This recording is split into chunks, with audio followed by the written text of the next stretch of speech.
Hello, guys, and welcome to the Hill. I am the director of the Hill 9, otherwise known as Senator 9.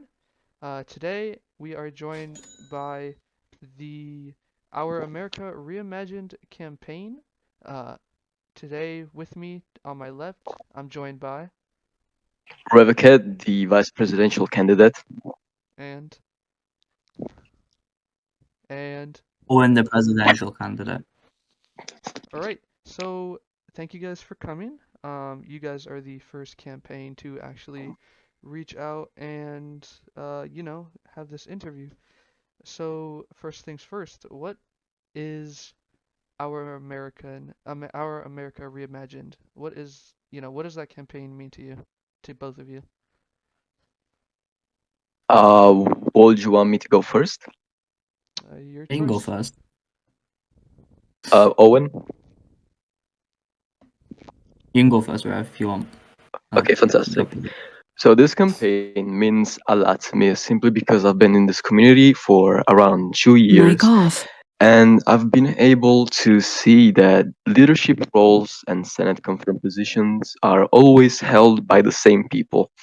Seeing this as pretty much, let's say, uh, made me want to run because I believe that if we want this group to grow and stay alive efficiently, we need to train new people and give new faces a chance in order to climb up the ranks. Mic Israel? So on. this campaign means this to Mic me. off. I find it Mic as a on. way to actually give the new guys a platform to express their ideas. That is all for me. All right, Owen. Well, this campaign means a lot to me as well. The main reason why Mic I'm off. running is because, I see a lot of potential within this community. Mic on. And I definitely believe, especially when it comes to the summer, I think that's the best time for anybody to run, really, because a lot of people are out of school and everything like that. And we want to make that potential grow, and that's what I want to bring to the White House if I'm elected. And like Rev said, we need to obviously make sure we can open doors uh, for newcomers because I feel like it's very hard for them to find ways to get involved within the community, if that's department wise or agency wise. And we kind of need to, make sure documents or anything there is accessible for them and they can find things more easier for them to try out for things such as tryouts or just applications in general. I want to make all that happen, and I want to obviously ensure that newcomers feel welcome obviously within this community as well. I've seen definitely during my time within OSF that there's been newcomers that have came into the community and that they've joined and then after a month have left because they haven't really got the grip of the community because there's been a lack of opportunity for them to grasp at it or being given that opportunity. So I want to try and kind of open them that pathway, and then obviously during obviously my previous experiences, I've just seen loads of potential within so many departments where we can, thrive and where we can grow, foster that growth as well as a whole. And this is what that campaign means to me, ensuring we can make that dream a reality. That's all from me. All right. Any other additions to from you, Rivo or Owen? I pretty much agree with everything that Owen said. I also believe that this community has been lacking proper role play event which engages it, meaning that we've always had the same repetitive events, which cycle is interrupted by bigger ones such as State of the Union and presidential inaugurations. And I also am running, and this campaign means a lot to me because I want to bring new initiatives for everybody to enjoy the group. As Owen said, it has a lot of potential. That is all for me. All right. Thank you. So I think this is very good. I know that's kind of simple to say, but I think I agree with both of you when there is a lot of repetition with this group, with old members kind of being recycled. That's kind of, if I'm speaking as a senator, that's kind of been my issue as a director. It's I've seen that also, in general, and I'm sure you guys have seen it since you guys are obviously campaigning for it. Um, in your notion, with all your about me's, policies, mission statement, specifically in your mission, you state, quote, "We believe in action, not just promises." And so I want to better understand both of you, kind of, deeper. For instance, Mr. Riva, what exactly would you say you've done that is considered action and not just a promise? What have you done that was action and not just, oh, I'll do this, I promise I'll do this, but instead of just saying that, you actually went ahead and did it, and it. Well, we could take my campaigning as a Secretary General of the United Nations, for example. Mic off. I had a Trello where I had all of my plans and initiatives in mind, put in there. And as soon as I was put in office, I on day one already had begun working on fulfilling these promises. Now we're, I believe, 2 months in my secretariat, and pretty much every single promise was achieved. The same thing can go for my election as speaker. I hadn't made any promise whatsoever. I released a statement, my first statement, which outlined my ideas for the term and my plans and how a proper presiding officer should behave, etc. And I hinted that I wanted to introduce new initiatives to Congress, and I went on and did so. I hosted a fairly new swearing in ceremony, which was firstly introduced by likely Mr. Owner, and I went on to sign what I believe is the first resolution signing event which a speaker has ever hosted. If anybody believes that this is wrong, please do correct me. And other than just being let's say, boring and professional event in which I just read a transcript and sang resolutions, it was also a fun time where silly questions were asked and where everybody was able to laugh it off, if you know what I Mic mean. on. Yep. So yeah, this is what I meant when me and Owen both wrote that we believe in action and not just promises. All right, and then the same question will be asked of you, Owen. What have you done that this quote kind of inspires you? You took action and not just promised something, but you actually did it.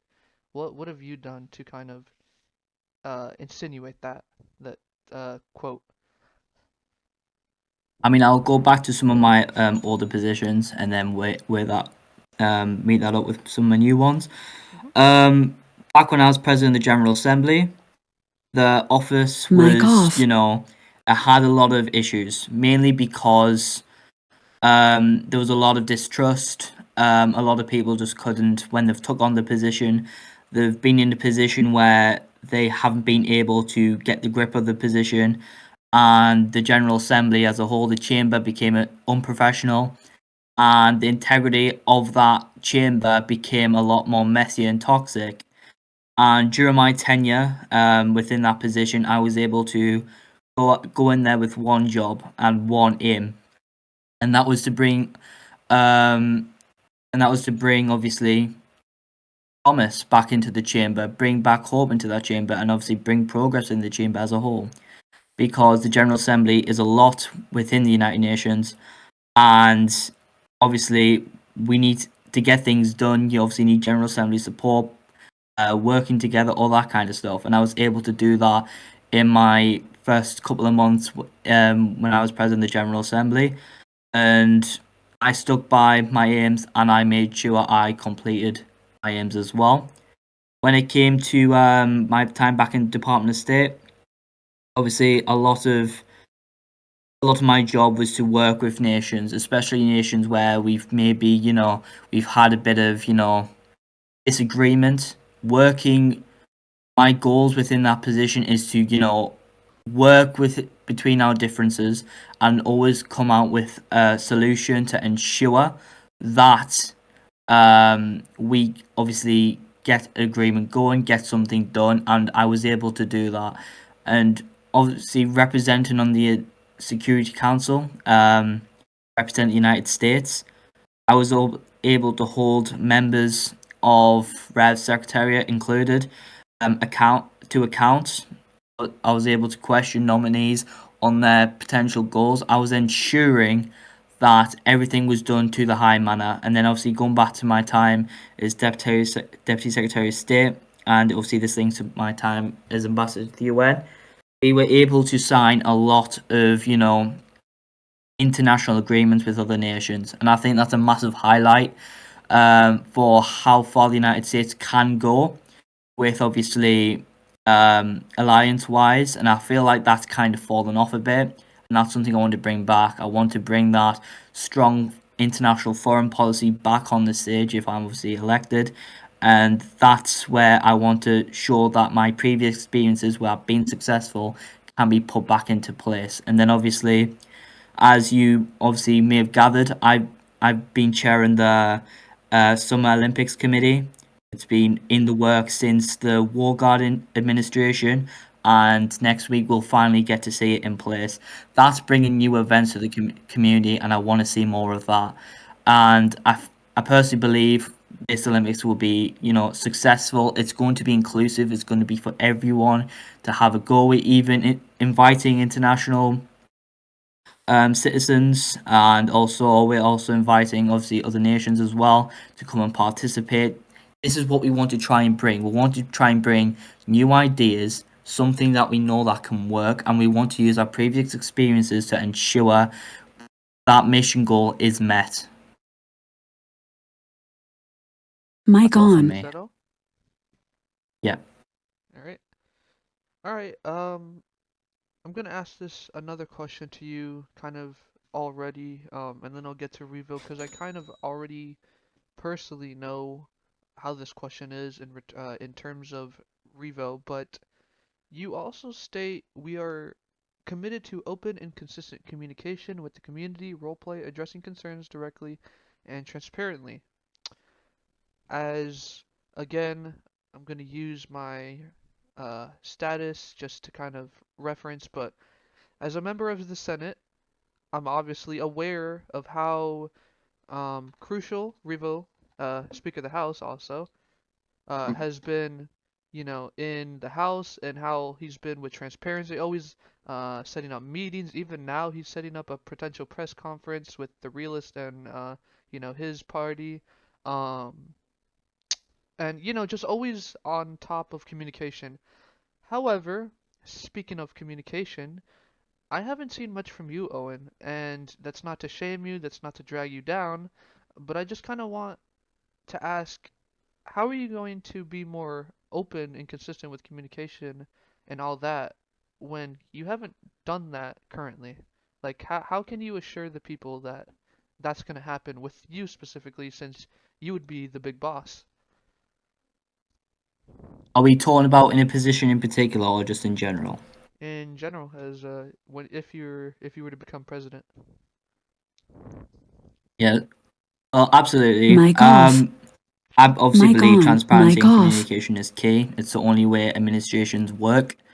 But when it comes to between the executive branch and obviously the American public, we've also got to understand how key that relationship and bond has to be. And that is because obviously it's the community members that make the community as a whole. And like me and Rev have planned, we want to ensure that goes a long way. We don't want to just be, that administration that just goes ahead with the plans but just doesn't take into account who it will affect. Things I want to implement is obviously more bi-weekly, obviously press conferences. I will be even doing my own press releases if I'm elected as president on certain scenarios and what I want to bring. I would even do forms as well. Basically, we're thinking of implementing this. What is your thoughts on this?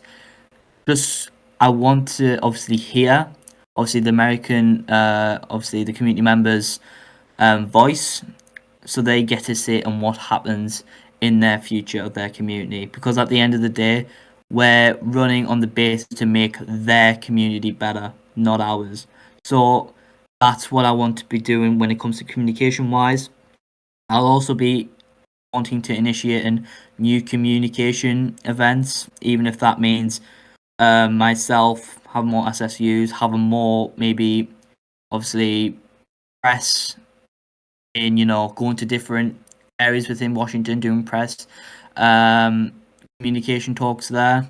I'm more happy to do that. I would rather go out there, communicate with the American public than rather than just sitting at the gates of the White House, sitting in the ovals, So that's what I want to bring. I want to bring new communication initiatives and new ways forward, and that's something I can do. Going back to my tenure when I was White House Chief of Staff, obviously bi-weekly press conferences was something I did. However, obviously when it came to transcripts, there was no transcripts for that. That's something I will take full responsibility on. Like I said, obviously when it comes to being transparent, it's also being open and aware when you've made a mistake, and it's obviously going out there to correct their mistakes as well. Like at the end of the day, we're all human. So when it comes to that, I want to ensure I can have my mistakes, obviously repaired, and obviously have the faith put back in me when it comes to the things like that. But one thing I can definitely assure is obviously transcripts from any press conference or any releases that I do. It's like I said, and I will continue to say, it's very important that there's a good dialogue between the executive branch and the American public. But that's what I would do when it comes to transparency wise and communication wise when it comes between myself and obviously individuals within this community. All right, is that all? Yeah. All right. And now the same question will be asked to you, Revo. This will kind of be more on a congressional level because obviously you're the vice president candidate. So I want to know how you plan on being more communicative, transparent with the, obviously legislative branch and the people. Well, I will be taking the same steps that I'm taking as Speaker of the House right now. I will be releasing, statements regarding every single session. I will be hosting events about signing bills and resolutions which originate from the Senate, so that I can also update the public on how the session went and what legislation Congress is currently passing or and considering. I will also organize meetings with departments and release transcripts about those as well to inform the public about how they went and what Congress will be doing in order to actually improve those departments. And so, yeah, that is pretty much all from me. So basically what you're telling me is you're basically going to be kind of on a journey of a mass congressional oversight, kind of working with all various departments, branches, kind of, and staying very communicative throughout each, like meeting, session, hearing, etc. Yes, absolutely. And I would like to also point out that at the beginning of this interview, I said that this community also gets very repetitive, as you also stated. I will try to make sure that the events I host do not get repetitive so that the community always remains engaged and not bored of the events that I host. All right, sounds good. Sounds interesting. Uh, would look forward to that if obviously you guys get elected. Owen, actually, we're gonna stick with the same topic still of communication. I actually had an idea, a suggestion. Would your campaign be willing to do a so currently the only balls that you've done are the military balls, the congressional balls. I think maybe there's been once a business ball. I don't remember. But as far as transparency goes, what would you guys be willing to work on a news outlet ball in which you would invite all the news outlets and maybe talk about things that are kind of behind the scenes that the news can report on, but like the public wouldn't know until the news report about it. You know what I mean? Kind of like an exclusive, for all the news outlets. Something new, Would that be something you guys consider? You'd consider, I should say.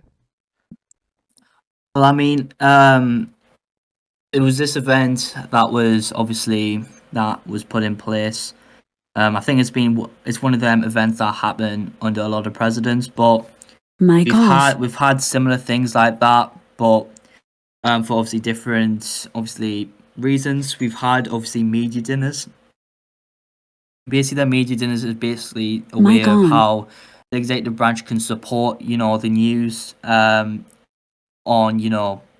activity wise. Is there something that we can actually do more of to to ensuring this news kind of thrives, and that's something we want to see. But like I said, I'm always open for solutions. Like I said, when it comes to transparency, I'm I'm all ears when it comes to listening for new ideas, new voices. If this is something that's going to benefit the news outlets, then I'm absolutely open for it. Obviously, there will be a limit because obviously, if there's something that happens that obviously, you know, can't be discussed with the American public yet, then obviously that's obviously a different story. We can't do that. But if there's something that comes to for example, event wise, or there's something that's being planned, or just different things like that. And obviously, if this is going to help, news outlets, then I'm absolutely on for them kind of things to happen. Absolutely. All right, good. So I'm gonna move away from your mission and kind of more about you both, and kind of the about our, ex-candidate sections. So first I'm gonna go to Revocate for these. So it's gonna be quite simple. Why do you believe you should be a vice presidential candidate? From your about me, obviously everything seems perfect. You know, you've been let's see, Speaker pro tempore. Obviously, you're Speaker of the House now. You've been a House Minority, Whip, a leader, um, and you've worked in both, I think, the House and Senate. I think, or just the Correct. House. Yes. Okay, yes, for numerous amounts of times. Um, but even beyond, what you write, what you say, why do you believe you still, you earned this position just after being Speaker of the House? Because there's already kind of questions like, oh, he just became Speaker of the House and he thinks he's already ready for presidency? How do you respond to that? Well, in my 2 years inside of this community, Mic I've been off. always interested in congressional procedure and business, and I've been able to witness a lot of great leaders and terrible leaders, if I might define them like that, especially on a Congress point of view. I've been able to see Z-Beaster's speakership, if I remember correctly. I saw Prime Maximus, I saw Seatbelt, I communicated with both parties back a year ago. I have been able to pretty much see what a good presiding officer should and should not do. And like I stated inside of my first statement as speaker, I believe that a good presiding officer is a presiding officer that knows how to enforce the quorum and house rules, but that also implements new initiatives in order to grow the community. Mic Oh, is on. that all? Yes. All right, and then same question as you, Owen. Why do you believe that you are a good presidential candidate? From your about, you mainly have worked in diplomatic affairs, some military, specifically WHMO, and then DHS and a little bit of White House. But what about those who, your main thing is diplomacy. So how would you respond to those, you know, asking why he should be president when all he probably knows is mostly diplomacy? I mean, that's a good thing to have, but if you're not a well-rounded president, how can you assure the people that you can take care of all sides, of a presidency? Mic off. Look, it's one thing from having a position, but it's also another thing about getting results from that position. And I believe personally, from each and every position I've held, I've gotten results, and I think that should be one thing why I should be. First of all, that qualifies me to be a president, because if you can't be a president that can't get results, then your presidency is already in a bit of stuck in a puddle. However, yes, my main obviously kind of background is diplomacy, but the fact that I've held a position doesn't have to be big position, but I've held, positions within other like branches, like you said, WHMO, OCDHS, etc. In them positions, I've achieved something, and it's something that has benefited this community as a whole. I'll go back to my time in DHS. Recently, we've obviously, under my time as Undersecretary for Public Affairs and Aviation Oversight, I had to overlook and oversee the transfer of us having LEHT as a liaison kind of style. Obviously, I recognised it was working to an extent, but it wasn't, conclusively getting the results it should be getting. I've made further reforms alongside the current now Undersecretary, and we've now got a similar liaison basis, and we're starting to see results already. And the fact that we are trying new things, and the fact that we've gone out there, I've gone out there specifically, I've gone in my positions and I've done. I can actually go out there and proudly say I've gone there and I've gotten something from it. I can't think of one position where I've probably said I haven't gone there, and but I could have been better. In fact, the only time I can remember is when I was a senator before I took a break from the community, and that was under John Lawrence's and INSPID's administration. I personally believe I could have done more, but mainly since I had to take a break from the community for my own good. Obviously, that's when I've had to make changes and such like that. But ever since I've obviously made a return to the community, I've gone into positions and I've made a difference. And I personally believe I think that's what you kind of need in the president as a whole. But yeah, that's me. Mic on. Can I also add on what he said? Sure. You should also consider that the president appoints advisors on things that he's not that experienced in. And both me and Owen have pretty much been in every branch of the government, almost every branch of the government, and know how everything works. For example, he hasn't been in the intelligence community, but I have. So I have a pretty good idea of what's going on. And we have discussed about every branch privately, and we have very good ideas for every single one of them. All right, so you kind of not only are helping your campaign is not only about helping others, but kind of helping each other yourselves, since both of you have strengths and weaknesses that play off each other, to help. Is that kind of what I'm hearing? Yes. All right. All right. So we're going away, sorry, from the personal stuff. We're gonna go in more specifically into your campaign, your policies and what those are about. Um, would you like to start boring and get to the more nitty-gritty, or would you like to start nitty-gritty and go to the boring? Your choice how you want the questions to go. You're asking this to me, right? Or Owen? Both of you, honestly. My mic cut out, I don't so I'm mind. fine with either. Yeah, same. So you pick none. Hmm. Just pick something that goes with the flow of the interview, I guess. All right. Yeah. Then I think, I'm gonna do something from your strong suit, Owen, and then Revo, and then we're kind of spread it out. So, obviously, Department of State is your strong suit, Owen. Um, how do you plan on, I guess, improving the DOS? The Department of State. What exactly are you concerned right now, and how do you plan on fixing that with your policies? Well, obviously, Department of State is probably one of my main Mic priorities. off.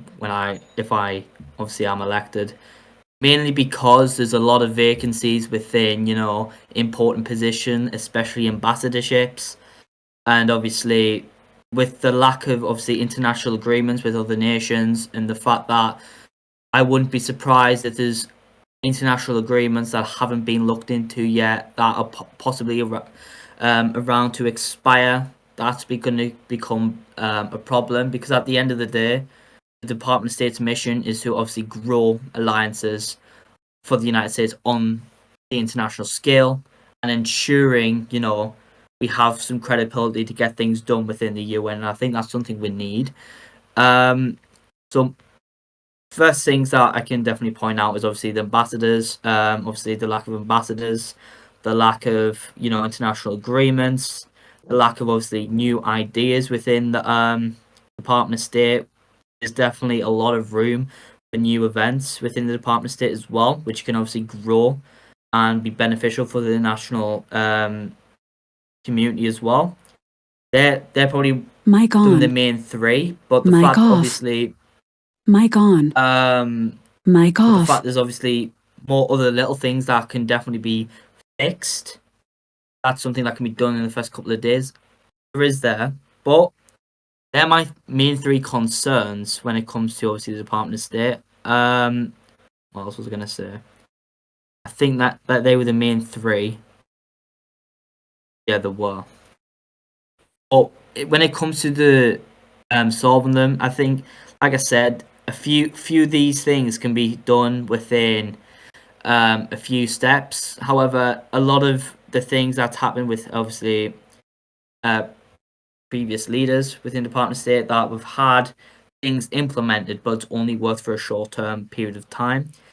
I do understand that the Department of State do have them periods where sometimes they'll have a fully staffed Department of State like they did under Secretary Gray Hollick, and then there's going to be some times where that kind of starts to be pulled away a bit, because obviously the lack of progress of people want to move up, because that's it really. People leave because they don't get the opportunity to become an ambassador, or it takes a long time for people to move up.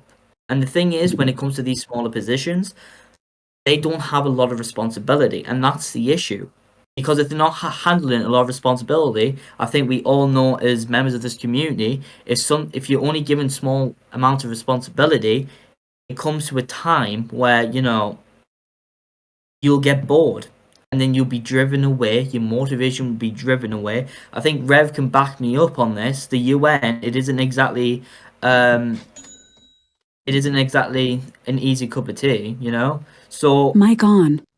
it's about, obviously, first of all, it's obviously expanding responsibility to the ambassadors and obviously smaller positions as well, giving them more of a face within the community, give them a more face within their job role. I think one thing I suggested when I was Deputy Secretary of State, I don't know if it's been implemented, I don't think it has, but during that time, we had a lot of staffers. I suggested that there's been times where we've had staff who said, right, I've been a staff for too long, I want to go into the diplomatic route, I want to try something else. And that's something we want to see. However, the thing is, staffers are probably sometimes more qualified than a deputy ambassador, mainly because of how many state visits they've been on and assisted, or how many state visits they've sat in and took notes. And I think when you've sat in so many for so long, you kind of get the gist of how things work. So I suggested that we implement a speed diplomatic training program for people who met that requirement. That's something I would want to implement straight away. And I would work with obviously DOS leadership to make sure that gets implemented. And we kind of want to obviously spread more recruitment events. I feel like, Mic off. yes, the job fairs work. Yes, obviously recruitment events do work to a certain extent, but I feel like federal departments can do more to obviously move their recruitment process forward, especially Department of State. Mic Because I can on. tell you one thing, Department of State is probably one of the most rewarding departments to work in, because you get to go to other nations, see their game, see what they're all about. And as much as it's stupid to say, because at the end of the day, it is Lego. Other nations actually embrace their nation's culture, and it's a great thing to see, because there's actually things I didn't even know. There's been things I didn't even know that I actually now know from visiting them nations, and that actually implement them cultures from in real life, and that's rewarding, So basically, they're my main focuses when it comes to the Department of State, and I want to make sure that we can get that solved within the first few weeks of office. I don't think it's a long fix. I personally believe it's just that it needs a bit more support with implementing some structures implementing new foundations to ensure that it works. And that's what I would say for Department of State. All right. Then I'm going to go ahead and ask another question regarding DOS. How would you resolve a situation similar to that the US had with the UK?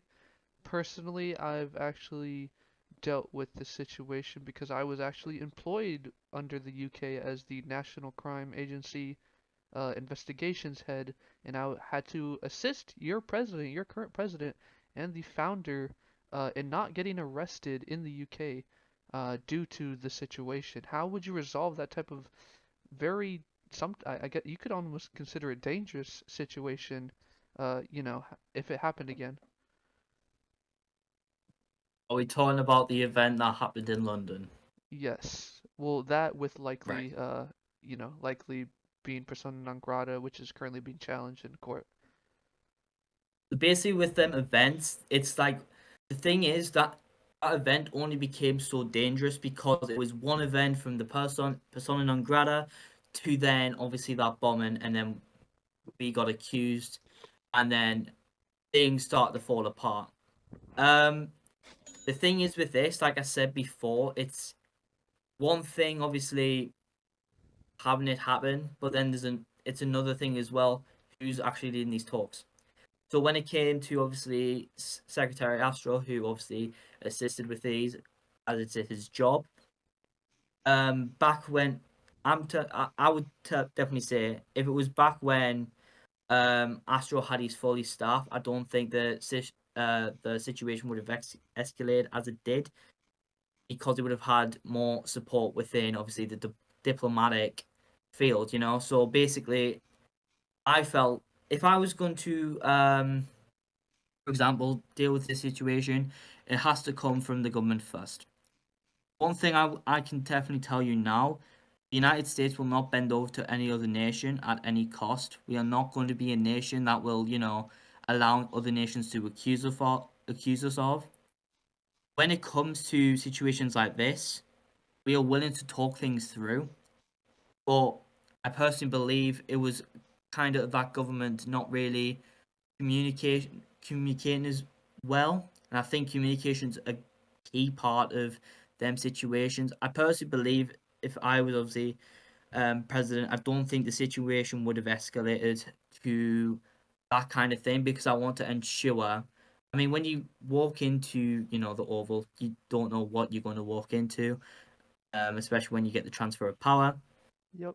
But when it comes to situations like these, you wanting to hope that you can obviously trust your Department of State leadership to be, fully accountable of dealing with these situations. But if it had to come to a point I have to step in, then it comes to basically it has to become communication from the Prime Minister, if it was the UK, for example, and then obviously the President itself, even if it's a sit down and game, and which they did do eventually, but I think it just took too long to get to them steps. That's how the situation escalated, and obviously, I mean, we weren't at blame. I mean, that just kind of shows, and then I mean, that government got toppled straight after because of how, obviously, how like how stupid it was for carrying on for that long, and it kind of affected both stands of reputation on the national stage as well. So Mm-hmm. basically, that's what I believe would happen. But Mic off. like I said, if I had to step in, I would personally go straight to the Prime Minister and basically talk things through. I would obviously have whoever the secretary would be with me assisting with these talks, but I feel like you make more progress talking about Mic the on. issue. Listen to their side, listen to our side, and obviously making some common ground. Because if you don't do that, then you're not going to make progress. But when it comes to situations like this, communication is key, and if there's no communication, you're not going to get it solved at all. But just ensure you've got a strong backbone of a Department of State, and then you've got obviously a strong tactic suit to obviously ensure that the situation is handled to the right manner. and that's what I would ensure would happen, especially under my administration if I was to be elected. That's all from me. Alright, perfect. Sounds good.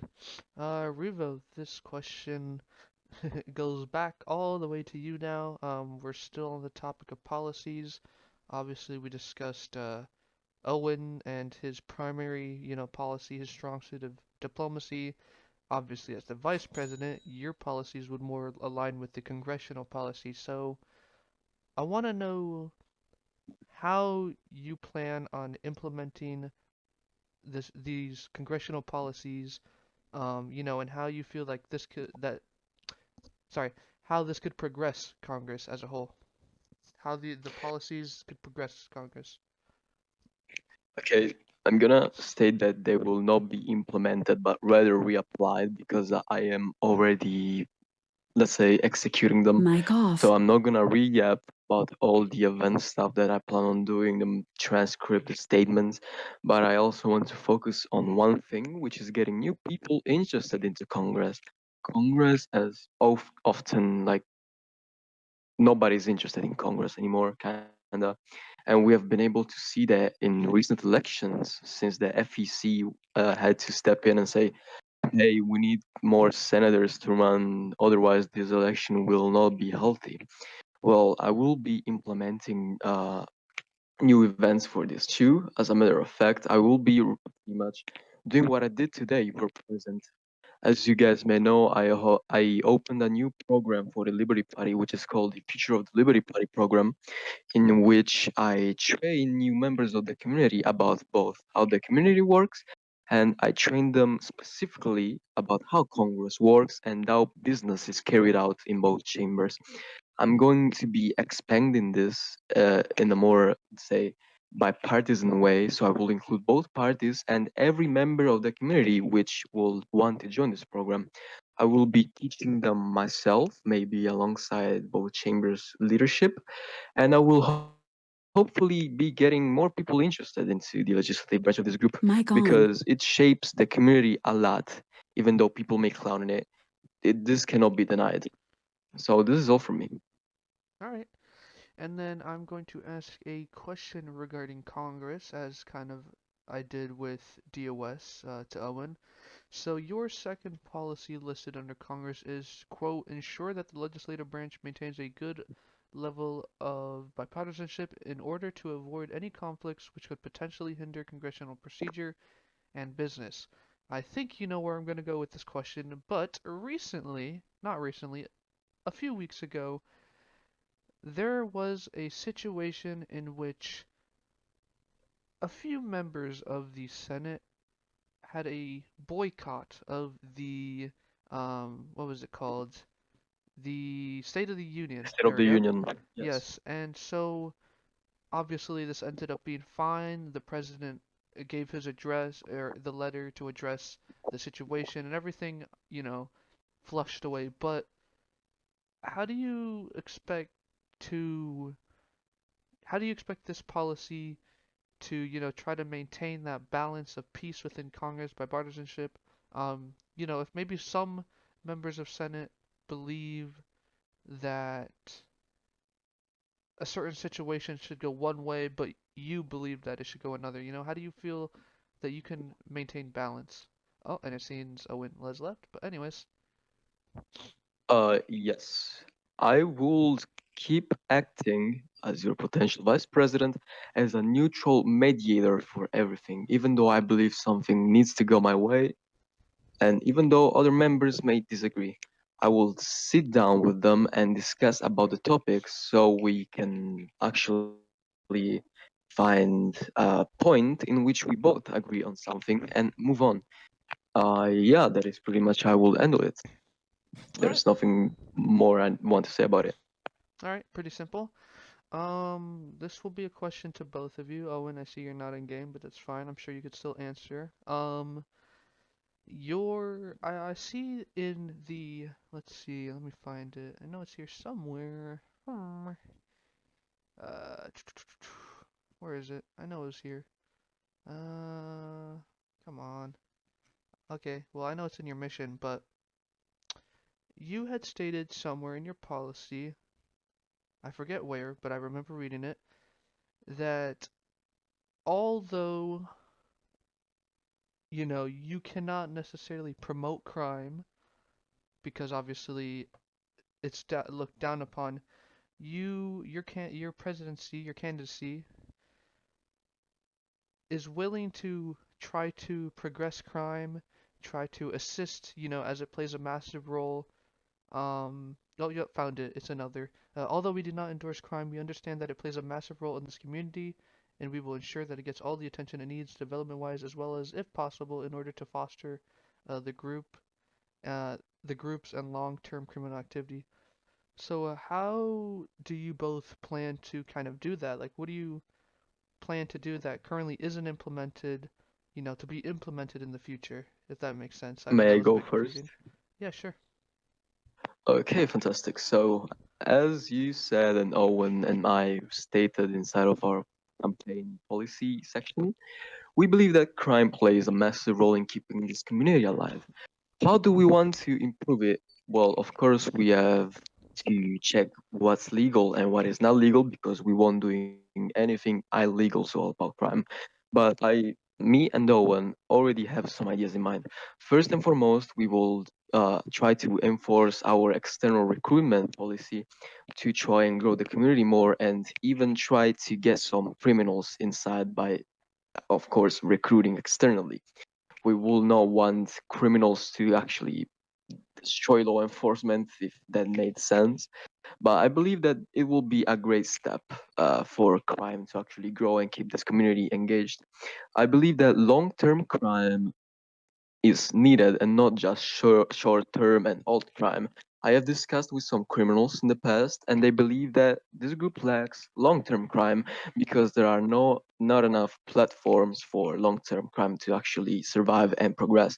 And we will do our absolute best in order to promote long term crime, of course, where it is legal to do so.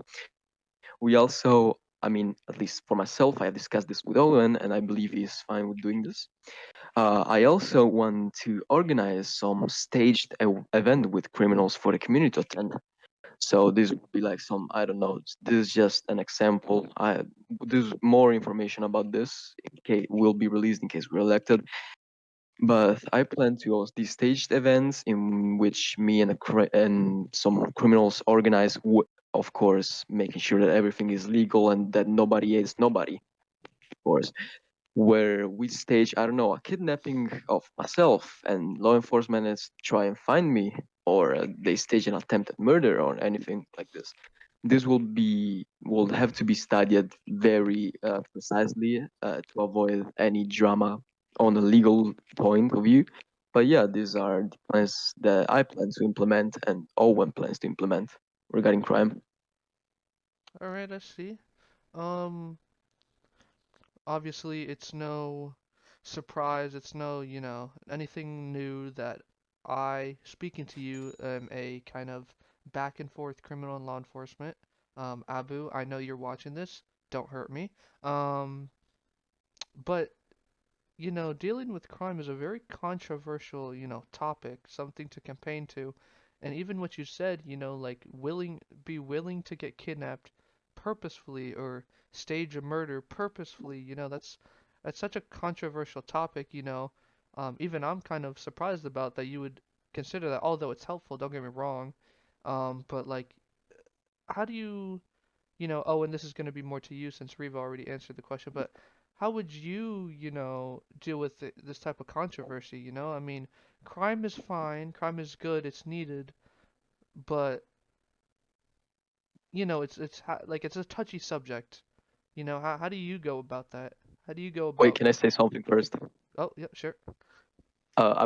Before we do any of this, I would like to repeat that we will be studying this in depth to make sure everything is legal and is actually doable. Yes. Okay. So That is all from me. kidnapping purposefully, legally. So yeah, those were just examples. Okay. Owen, so your answer? Or do you need me to repeat? Yeah.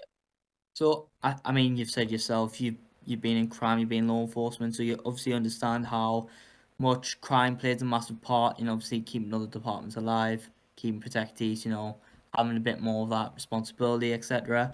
But obviously, you kind of find it obviously understanding that crime has kind of dropped a bit. Obviously, it comes to either 1 to 2 main criminals that obviously come online when it comes to main events. There's not more. There's not really any more than that. And if we look back a couple terms back or even a term back, we saw like loads of criminals get on. They were keeping law enforcement busy, and that's something we want to try and bring back. Um, Obviously, Rev said he wants to try and obviously look at obviously some criminal events, basically get some events going for them. Obviously, the kidnapping thing was obviously kind of an example. Obviously, studying them kind of things. Obviously, with kidnapping being obviously in the US court, it's not obviously doable from that extent, but obviously we want to really look into obviously how can we get more, criminals engaged, because if we kind of continue with this cops and robbers dynamic, crime dies, So basically we kind of want to try and change it up a bit.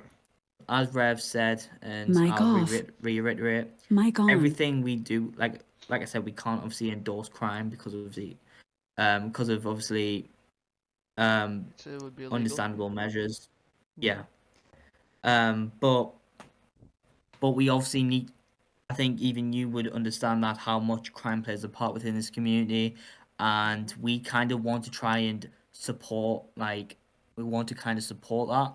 We kind of want to support like The growth. crime growth. Yeah, the growth basically for it to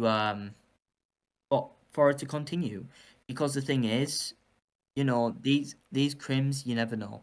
These crims may, decide to leave at some point. We can't just carry out and look at always these couple of criminals to, keep our activity going. We kind of need to start seeing a bit more support of them, because as much as we, like I said, we can't endorse it.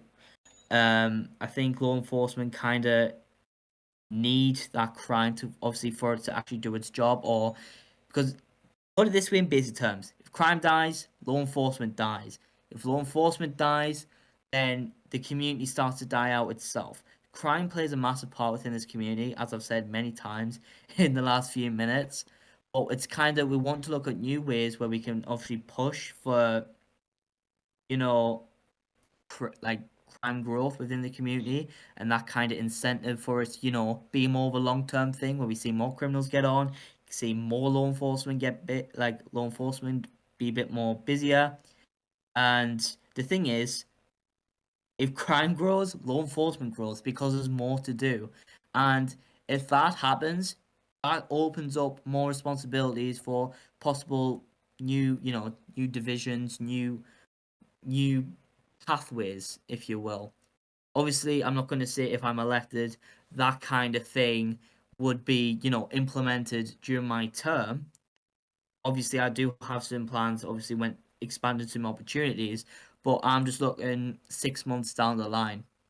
That if we can see a growth in crime, law enforcement grows, other areas start to grow in the community, and that's the kind of way we want to move forward, and we can do that. But like I said, we've got to study everything carefully, and we've got to ensure obviously everything's done by the book, and obviously make some events, designated to criminals, so they can actually have a bit more for themselves, a bit more so they can do more. I mean, as much as they can do, they do obviously illegal cargo, uh, fed res, robberies, and obviously try and kill protectees. But I think obviously there's a bit more potential within crime within Washington that can obviously, be put out there. Obviously, like I say, can't endorse it, but it's ways where crime can grow, and it's something we've kind of got to take that incentive in, basically saying, um, if we can obviously get this done, it will benefit, law enforcement in the overhaul, because that's the kind of way me and Rev are looking at. Yes, it benefits criminals, but it also benefits law enforcement. It benefits other departments. It also benefits Homeland Security. obviously it'll help them upper measures when it comes to, you know, NSSE events, you know. So basically, it kind of brings that new initiative, and that's something we want to obviously bring in as a whole. And that's all from me. Can I add something, please? Sure. Thank you. So we also Mic off. have been seeing that criminals do not have much to do, pretty much DC activity-wise. When illegal cargo was released, it was great. So we will also be trying, when and where possible, to discuss with the development team for some incentives, not only related to crime, but also related to other aspects of the group in order to further grow the community. I'm gonna Mic repeat this: on. we do not endorse crime. Okay, that's all for me. Very strict statement you got there. All right. Well, thank you for the response on that. I think you both are actually one of the few candidacies like in OSF history that has kind of supported crime and kind of has tried to, obviously don't endorse it, you've stated that, but kind of hope to support it in some type of fashion, any way that, you can legally do so within your bounds. Um, you know, so I'm sure criminals, Absolutely. so I'm sure criminals and other members of the community can look forward to interesting events, should you say. Let's see. Let's talk about some other things. I don't want to ramble too on policies. I mean, you guys have a lot, so I'm gonna kind of dumb it down. Um, let's see. Let's go with Department of Defense, USM. Lately, we haven't seen much USM, much Department of Defense activity. I personally I haven't seen them. I've seen them obviously for like the military balls and the military recruitments and the military day stuff. But other than that, there's not much going on. I've only heard that they're not the most active anymore and they're trying to be worked on. So this is a question for both of you. How do you plan on fixing the military? How do you plan on trying to bring it back to its, previous activity where it was strong, it was going, it was always, working with other nations, militaries to, joint trainings, all that. How do you both plan on getting that going again with USM DoD? I'll Do you want let me to go Owen go first? first. Yes. Yeah, that's fine. So basically, when it comes to obviously Mic off. USMC, I think it's been quite clear that activities dropped off a bit, and obviously it's just them kind of military balls, them kind of things that have actually took place. I think if we look and reflect from the UN, a lot has happened, a lot has changed, and it's come to a point where yes, you have some nations within the UN you can rely on where you can get them joint trainings. Have we reached out? I am not sure. I would obviously hope so. Would obviously joint operations or future joint trainings, but I think it's come to the point where we kind of need to, instead of just always relying on the UN for military operations, it's looking beyond that. Even if we have to look elsewhere to get joint operations, joint trainings going, just to get the USMC a bit, give them a bit more to do. Because I think if we kind of stay at the level it is, military activity will die out. And yes, we are not, a military group, but a military has a massive aspect within this community. Um, for example, I want to obviously bring in new military events. I think a lot of this campaign, I think you would get from this interview, we want to bring new things, and we want to bring new ideas, and obviously not all our ideas can be implemented. We've got to be realistic, but we want our new ideas, most of them to be put in place where we can obviously, when it's doable, of course, we want them to be put in place where we know it's going to make a beneficial difference. Because the thing is, Rev and any person who knows me, they would know that I don't run if I didn't think I could make a difference or I could make if I could make an effort, I have all Mic the on. energy and motivation to actually ensure that we can get things done within the departments we have said. And when it comes back to USM, it's finding that spark because I think it was Rev who just recently said that when cargo was going for criminals, you know, things were booming. That was something new. We can't go with always the repetitive ideas, because if we do, guess what's going to happen? Activity is going to fall. It's obviously looking at and obviously revising new events that can be implemented for military, and for the military as a whole, and for that activity will start to grow again. And then obviously when it comes to when I said looking outside of the UN, I'm pretty sure there's other nations out there, or there's other organizations out there that are willing to, you know, do something with obviously the United States military, and that's obviously within obviously UN regulations, where we can actually, you know, take this in and it will benefit them, because at the end of the day, we've seen that things are not working. We can't always rely on the UN anymore, and this is where we can now look at this and basically reflect on it and look further to ensure we can see a spike in activity. That's all Alright. from me. Alright, Revo, want to add? Yeah, I would like to point out that some initiative like Jackson's scheduled event, which was scheduled, I believe, around a week ago. I don't remember, but it was an event in which the military brought cargo around the map, and criminals could have went there to like try and take them down. That event will have been incredibly successful in a more active DC, and we are going to look to like implement this event as soon as DC grows as well. Alright, is that all from you? Yeah.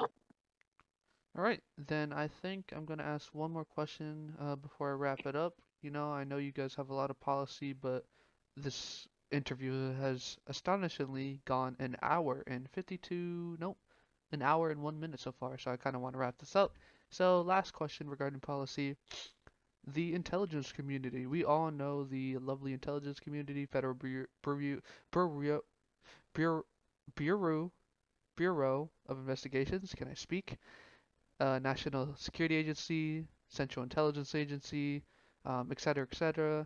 You know, what are your guys' thoughts on it, and how do you wish to implement your policy to improve what is currently occurring? Okay, may I start with this? Sure. Okay, so we've all known that the intelligence Mic community off. loves to do their thing, meaning that we are going to discuss with its leadership, which has been incredibly competent along the years, to see if there's anything we can do in order to maintain procedure and operations efficient and properly working.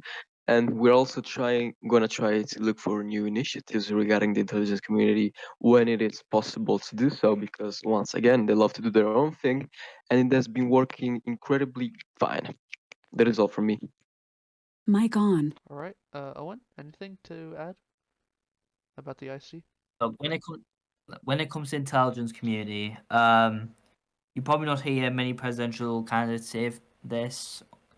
But the thing is with the IC, they are not my focus on if I'm elected, because if I go into, you know, if I get elected, I know for a fact that I can trust the IC to do their thing, because they've proven over a long period of time that they've been competent to do so. Yes, we obviously want to obviously help when and where we can, and help obviously get things done there. But at the same time, we don't want to make changes that are working, because if we just make changes because we're in office, then that's just making us look stupid.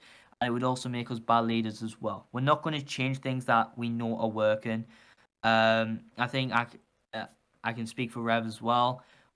We all know how obviously competent the IC leadership is, and when they do give opportunities to people, they train them up to the best of their ability, and they've ensured that obviously intelligence is contained to a very secure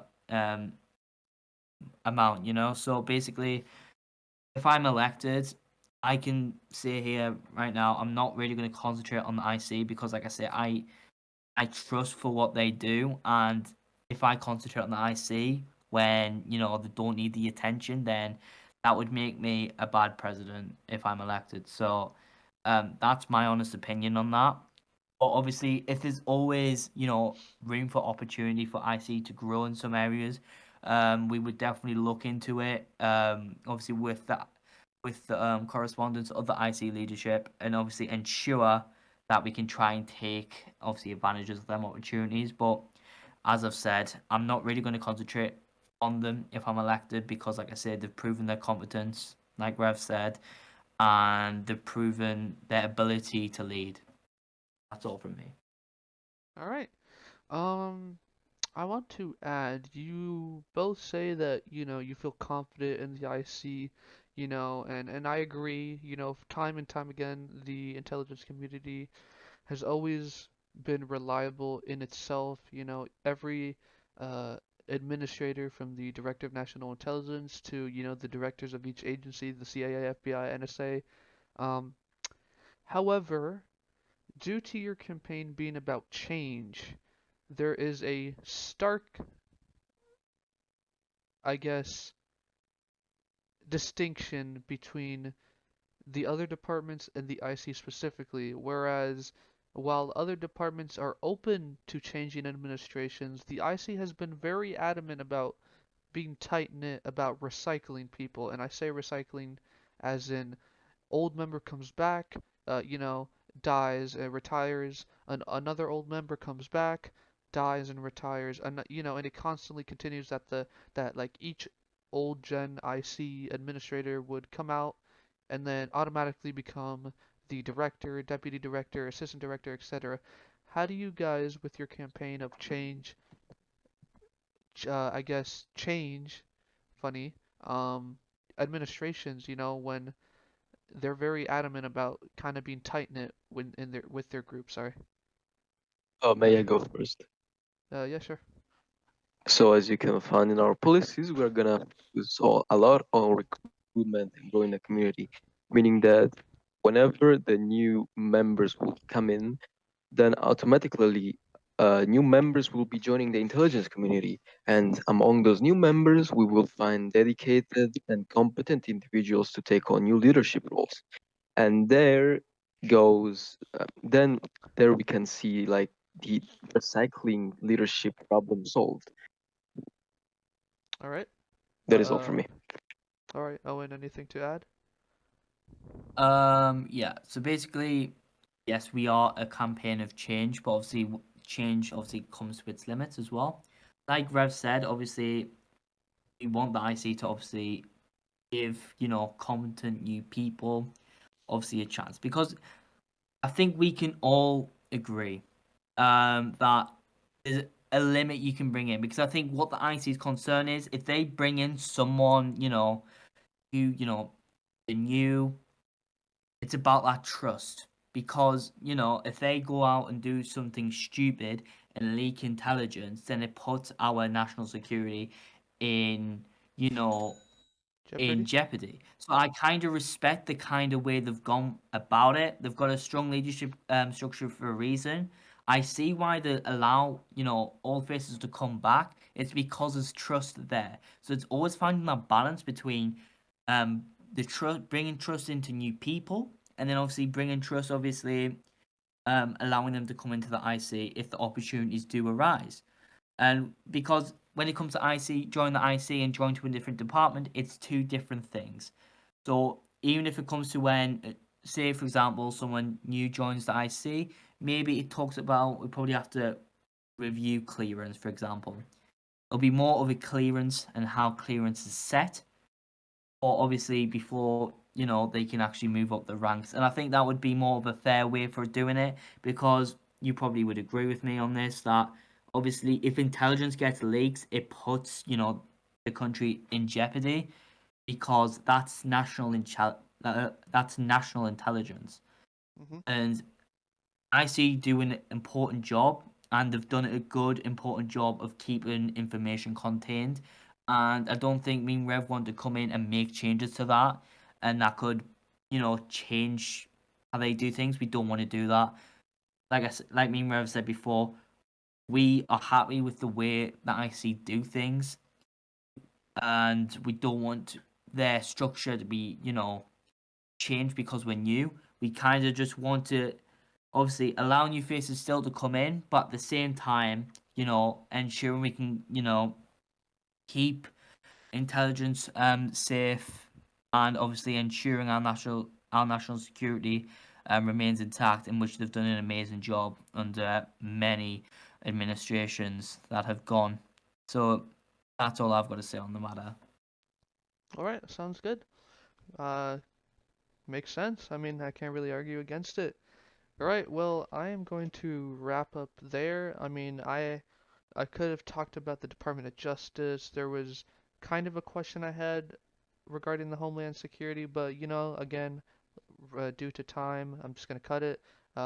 You had policy on the Commission on Inspector Generals, but once again, I'm gonna cut it. So yeah, I mean, I want to thank you both for being the first to do this campaign interview. This will be posted probably soon. I'm pretty quick with this. There's not much I need to do anyways. Um, and yeah, I mean, thank you for letting the people know your campaign, who you are, what you believe in, and how you wish to kind of implement some policies around your presidency and your vice presidency, Revo and Owen. Yeah, thank you May for I having have us. final remarks? Oh, yes, yes. Final remarks from both of you. Shoulda was gonna say that, but crossed my mind. Any final remarks before we officially end the Yeah, I got some, if All right, go ahead. possible. Yep, go ahead. Thank you. Okay, so we would like to both thank you for the incredible availability that you have given us with this interview, and we are incredibly grateful with also being the first candidates interviewed by your news company. If you guys have any questions regarding the policy that was not asked during this interview, you can join our campaign channel, campaign server, and ask them in the question channel. We are very quick with responses, and we will be right with you. So that's all from me. Thank you. All right, nice. Owen, anything? Any final remarks? What Rev said. He took the words out of my mouth. All right, so basically kind of just what he said.